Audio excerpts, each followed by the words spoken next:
Mike Pompeo has come out officially accusing China of committing genocide. He issued a statement today basically labeling China as committing atrocities, saying that they are committing genocide against the Uyghur Muslims.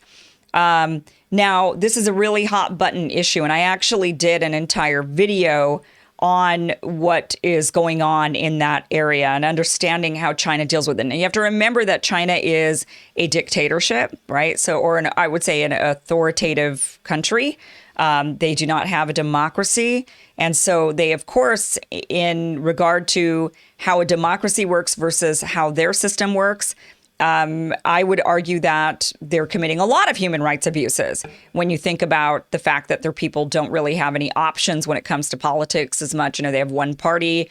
And there's a lot of things that go, they don't have any real rights. The government can censor anything. The government can confiscate anything. The government can take their businesses. The government can shut down their entire lives. So there's a lot that goes on in a society like that is not based on democracy.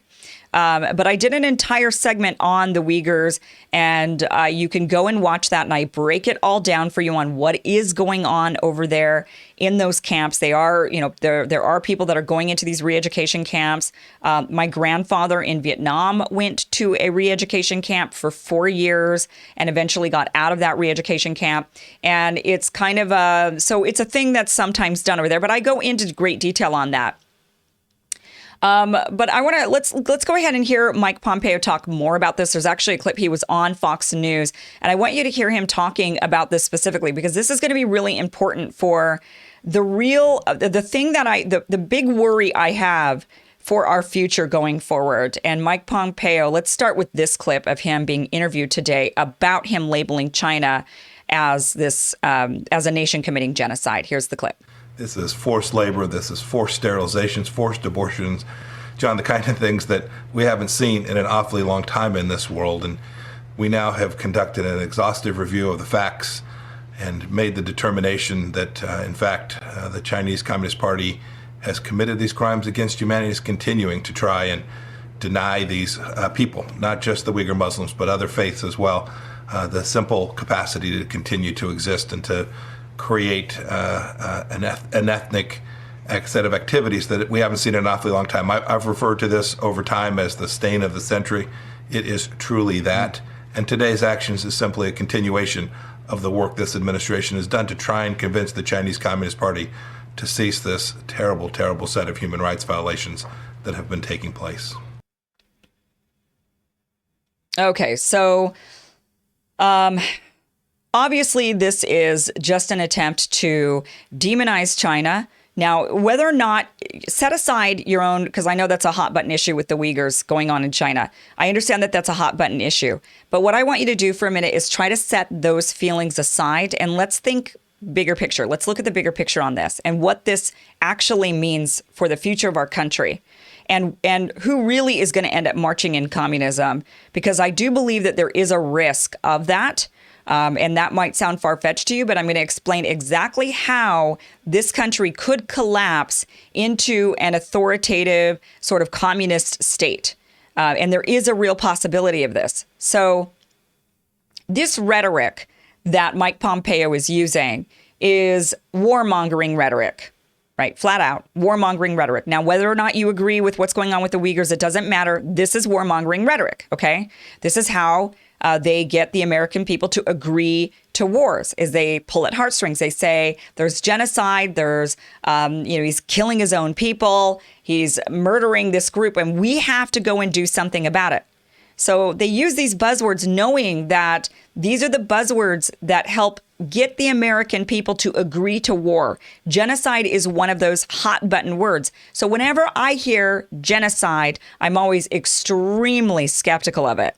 And I think we all should be, because that's a hot button word to try to get us into war. So when a group of people says we're being, this other group is committing genocide on us, we've heard this with various different groups saying we are victims of genocide.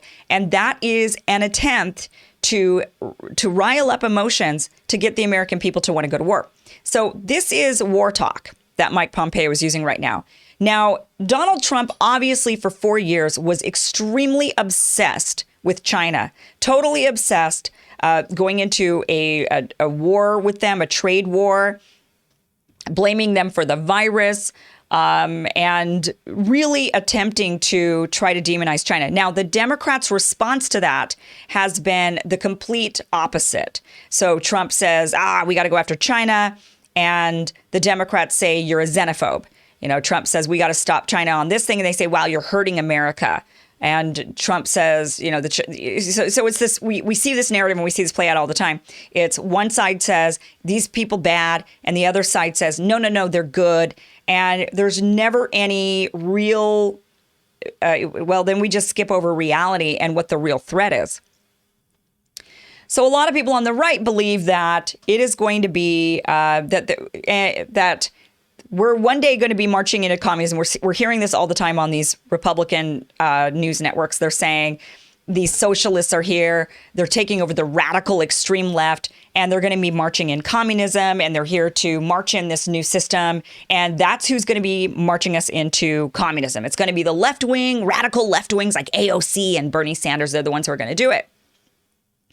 Now, I agree that there does seem to be, and this is just anecdotal, but there does seem to be sort of this romanticizing of communism going on in our culture. We're seeing a lot of young people on TikTok talking about how great communism is and how crappy capitalism is. We hear that even just in just the rumblings of online. We're hearing a lot of people talking about how great communism is, or that's the system we need to go to because capitalism has failed. Capitalism is certainly flawed, but make no mistake, so is communism. And that's not the system we want to go to just because capitalism is failing. We can't just go to another failed system that has been proven to fail over and over and over again in countries all around the world. And then people say, well, no, it just hasn't been done right. Well, if no one else can do it right, I don't think we can either, considering how inept our politicians are. So there is this fear that it's going to be the left that marches in communism. But let me make an argument to you tonight. I believe that if there is going to be communism marched into this country, it'll actually be marched in by right-wingers. They're the ones who are actually going to put us at risk of going into communism. Now, let me explain. China is absolutely a country we need to keep our hawk eyes on, okay? They are our competitor. They are, I don't want to demonize them or say that they're this, evil country committing genocide and we need to go to war with them. There's, one side is saying that, the other side saying, no, China's great, you're a xenophobe. It is somewhere in the middle. And that middle is China is our competitor. They're not our enemy, but they are our competitor. And they are vying for that top spot in the world. They want to be the dominant country in the world. And I believe in my lifetime, because of the rate we're going and the way our political system is failing and the way that we all get at each other's throats by saying our big threat is white supremacy and our big threat is these socialist AOC or whatever it is, both sides say that the problem is, and it's not the problem at all. Because of our failings of our political system, I do believe that in my lifetime, China will be the number one country in the world. I believe that they will be the economic stronghold, and I believe that they will be the military force around the world. And I believe that they are building that now through their Belt and Road Initiative. And that is why we're seeing with this Belt and Road Initiative, we're seeing a counter that is happening coming from the West. The United States is afraid of this. Trump is afraid that his children are going to be living in a country, or his grandchildren and his children are going to be living in a country, in a world where this country is not number one. And for a guy like Donald Trump, he doesn't like that. So he very much focused a lot on China. He was all China, China, China, China, China, China, China, all the time, right? But he wasn't wrong about that. Actually, the Democrats are wrong for not even acknowledging the fact that we are being sold to China piece by piece. That our system of capitalism, which I know a lot of people are against, but this is one of the failings of capitalism, has allowed the Chinese to come in and buy swaths of our agricultural lands, to buy some of our most iconic buildings, to buy some of our farms and much of our real estate. They've come in and they've bought quite a bit because we allow it. Now, China, you can't do that. You cannot go into China and just buy whatever you want. Their country doesn't work like that, but ours does, and they've taken advantage of that system. It doesn't make them our enemy, but it does make them our competitor, and it does make them smart for finding our weaknesses and exploiting them. But that is something we have to keep our hawk eyes on. We have to recognize that threat and start taking action to minimize that threat. And that is not through warmongering China. That is not how we are going to solve this problem. The problem is internal. We need to focus on our own systems that is allowing for us to go into massive debt to China and allowing China to come in and buy all of our American things. We are in debt to China. We also buy all of our products from China. And so they have a lot of dollars. And they bring those dollars over here to spend those dollars, because where else are they going to spend them? And they spend them on our soil and they buy up all of our stuff. And so not only are we in debt to them, but then they own us. I mean, and that is a real problem. That is something we should be focused on. So the way the right wing wants to focus, the left wants just to turn a blind eye to it. They just want to ignore it and act like it's not happening. Act like our country is just fine and we're not being sold piece by piece to China. That is a mistake. And the Republicans, they want to warmonger. And they want to antagonize China by saying China virus and by going around and doing things to sabotage their Belt and Road Initiative, to try to convince African nations that China's not really there for their benefit, that instead China's actually just trying to buy them off or make them their slaves or whatever the narrative might be. There is this big fear-mongering and warmongering effort aimed at China coming from the right. And now this, Mike Pompeo's latest attempt by trying to pull at the heartstrings of the left. Now, he's smart. He doesn't care about about a genocide. He doesn't care about the Uyghurs. He doesn't care about any of that. Him and Donald Trump, and they're only thinking about the economic implications of China rising to be the #1 country in the world. That's all they're caring about. They don't care about any genocide or Uyghurs or anything like that. In fact, they know that there is, unfortunately, a radical Islamism that has taken over part of the Uyghur region. And quite frankly, they're wanting to exploit that. They're hoping that that region becomes destabilized and becomes like Syria, and it keeps the Chinese occupied. And that's the region of China that China needs in order to initiate their Belt and Road Initiative. That Belt and Road needs to go right through that region. And so they're wanting and hoping for political unrest in that region and a localized civil war that keeps China occupied to keep them down so that they do not rise to become the #1 country in the world sooner than anticipated. And at the rate they're going, it might happen sooner than anticipated. So their idea is to warmonger China, to antagonize, to try to get the left in on this by saying, yeah, but they're committing genocide. And we're going to hear this narrative ramped up a lot. And we have to be very, very careful, because let me paint this dark picture for you. The American people are never going to agree to communism. As much as there might be some romanticizing of that idea with the youth, they will eventually grow out of it like they always have. And they're going to come to their senses and say, no, I don't want the Chinese model of government. I want the Nordic model of government. I want a healthy balance that gives me democracy, but that also regulates these rich corporations, doesn't allow them to take over our lives. That is what people usually end up saying, that is ultimately what they want. So there is no real threat of this communism takeover. But war is devastating.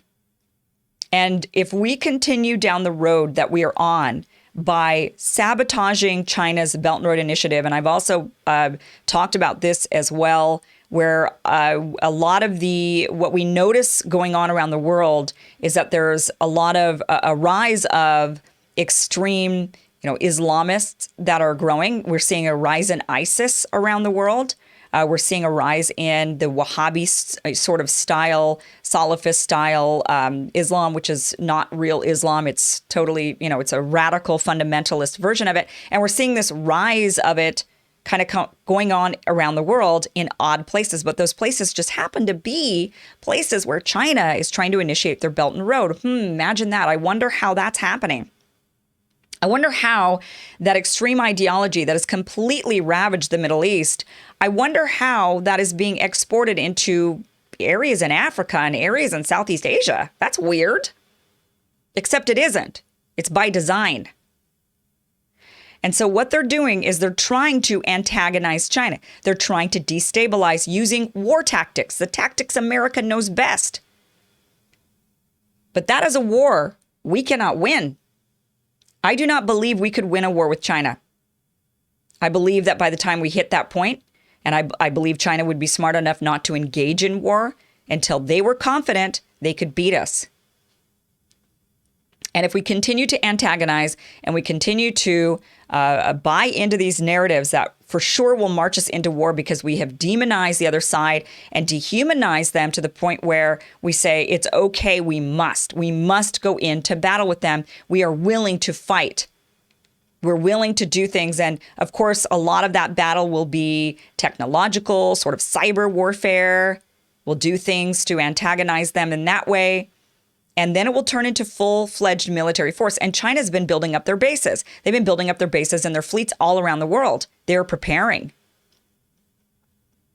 Because they know the country that they're going to ultimately take over, not take over, but topple, I should say, as the number one. And not that they're doing it sinister, in a sinister way, like, we want to beat down the United States so we're number one. They're not thinking like that. They just want to be number one. They're competitive.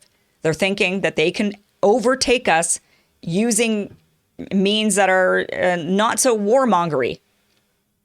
But they also know that we're a warmonger nation and we're not going to go down easy. In fact, we're only going to go down fighting, and they know that. So they're building up their military. They're preparing because they know, the day that we kind of outperform the United States, they're not going to be so happy and they might wage war with us. So they're preparing, and they're not wrong to do that. But it would be so wrong for us to go into a war. And we know that most of the wars at this point tend to come from right-wing America. Now, that could change. And the left is becoming pretty warmongery. And we're hearing more anti-war voices coming from the right. But those voices can easily be changed. Those minds can be changed. Those voices can be co-opted. And they could get them to fall in line again if they use the right rhetoric. And so many of these even anti-war Republicans are talking a lot of smack about China. And so if we were to go to war with China, China would not go to war with us. They would not engage with us unless they knew they could win. They have 5 times the population. They will have help from all around the world because they've been making friends all around the world while we've been going around making enemies. They will have help. They will not be alone, and they will be able to defeat us. And as they're blowing up our cities and our infrastructure, and we're at war and it's really bad, and our generation cannot believe that we've actually hit this point, and we end up losing, they will come in and they will rebuild us. Because that's what happens to the loser. The loser gets rebuilt. And the loser gets rebuilt by the winner. Remember Germany? That's what happened to them. They got carved up into 4 different areas, and each country that defeated Germany, the Nazis, took a little section. Remember Russia? They ended up, the Soviets, they took East Germany, and then West Germany was carved up by the United States, the UK, and France. And Germany was rebuilt. And luckily for Germany, it was rebuilt in 2 different ways. One side got one way and the other side got another. And we know the history of that. So the winner gets to come in and rebuild, and the winner gets to decide what kind of system that country that now has collapsed and has been taken over gets to have. Now, did we take over Germany? No. We defeated them. Germany's still Germany. It's fine, but they got our system, and they got leaders we wanted, and they got the system we wanted, and they got things we wanted. Same thing when we went into Iraq. What happens? Well, you topple Saddam Hussein, then what? Well, then the Iraqis get what America wants. The Iraqis get a government that America approves of. This is what happens in war. So it's not like, we're going to become China if they beat us. I don't think would even care to come in and try to take over the United States. They wouldn't do that. But they would rebuild us, and they'd rebuild us with a government they want and a system they want with values they hold. And so if anyone's going to actually march in communism into this country, ironically, it's not the radical left. The radical left is not so radical. Even with romanticized communism sometimes trickling around TikTok, the radical left is not that radical. But we do know that the warmongering right loves a war. And we do know that the reason they love war is because they want to rebuild countries. Why do you think they're trying to warmonger Iran all the time? Because they want to kick out the government of Iran and rebuild with a government America approves of. That's why you go to war, so that you can do that. So if we're going to become a communist nation in the future, it is because the warmongers, and it might come, and I right now, if it happened today, it would come from the right. But in the future, it very well could be the left if the right continues to grow the anti-war voices and they become the anti-war party and the Democrats become the war party because they're the ones that are in bed now with big tech, which is the new military industrial complex. And they're taking money also from the traditional military industrial complex. So if the Democrats become the warmongering party, then we're in real trouble. Because then not only are you going to have the war that we end up losing, but you're going to have voices on that side of the aisle who are championing the new system. They're saying this is a good thing. How many Germans welcome the United States into their country? Millions, you know this. Of course, many of them were all for it. And that's usually how these sorts of wars are won. The people on the inside of these countries are sick of their government. They want them gone, and they side with the other. They side with the enemy of that country. Of course, we never think we're the enemy. We always think we're the good guys. But how many Iraqis wanted to get Saddam Hussein out of power? How many in Germany wanted to get the Nazis out? How many in Vietnam? My ancestral land, Vietnam, it was a civil war between the North and the South. My uncles fought against one another in that war. And so that is how it would be here too. It would a war would only break out here. China is a very, very smart country. They would only wage a war with the United States or kind of take us up on our offer if they knew they could beat us, and if they had infiltrated our minds enough that they knew that they would get support from the inside. And we're seeing that support being built up. And I think there's something to it. When the Republicans say the Chinese are trying to, get to our youth, or they're infiltrating our universities, and they're the ones radicalizing the left, there might actually be something to that. And we should maybe pay attention to it. As the Democrats are screaming, Putin, Russia, Russia's not going to be the next world power. We all know that. Russia's not anywhere even in the game. Russia just wants to be left alone. That's all they want. They're not trying to be the next great world power as much as Democrats and Hillary Clinton and Nancy Pelosi want to make it sound like that. Russia is not, they know they don't have the infrastructure, the ability, the population, none of that. They're not trying, they just want to be left alone. They want to be able to build and secure their borders and do what they want to do. They are not the Soviet Union of years past. China is. And Russia just wants to be friends with China because they know that China is going to be the next world power, and they don't want to be enemies with the next one. They want to be friends with that one because it's better for them, as we've seen for all nations who are friends with us. So when there are these accusations that China is infiltrating our systems in some way, sort of brainwashing our population, getting in there and I guess getting sort of into the minds of Americans, trying to change the narratives or change viewpoints. I think there's something to that. They did buy much of Hollywood, after all, in order to help shift that narrative. We see this even with sports. Athletes don't speak out against China. Movie stars don't speak out against China. And they do that because they're receiving lots of paychecks from China. A lot of American businesses don't speak out against China because they've got factories in China. They rely on China. So we're not going to see a lot of pushback. And we're instead seeing, I do think, a good, healthy dose of potential brainwashing. And we have to be aware of this. This is not xenophobic to say. This isn't, oh, we're demonizing China. We're being realistic. This is a competitor. And that competitor is strategic. This is part of their strategy. We have to open our eyes to that. Do I think we need to warmonger China? No. And that is what I'm saying. I get it. When the Republicans talk about the threat from China, I think that's real. I agree with them. Where I don't agree is we don't need to march down the path of warmongering China. That is the wrong way to go.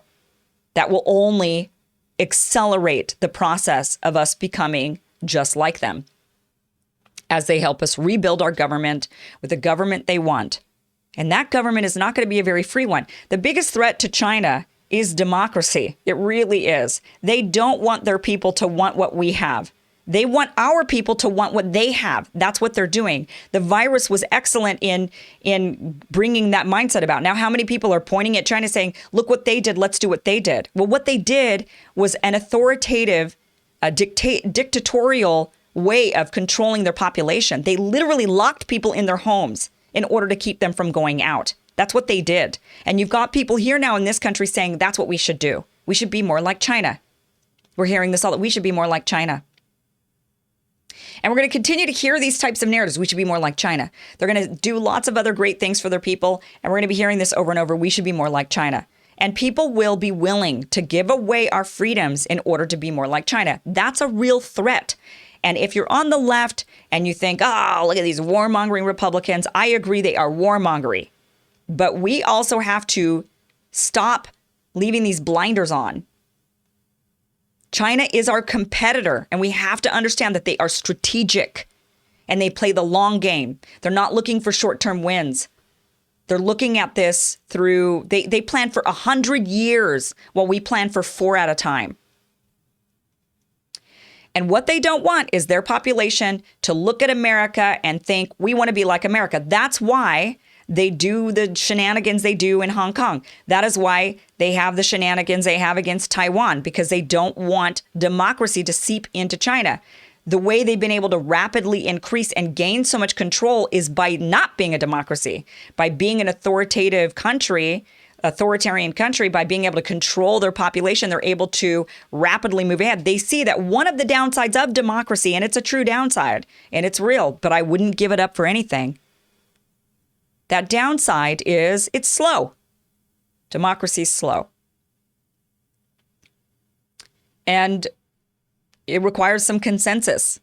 And the more people you have, the harder that consensus is to get. And when you have 1.4 billion people, it's very difficult to get consensus from those people. So they'd prefer to be a dictatorship.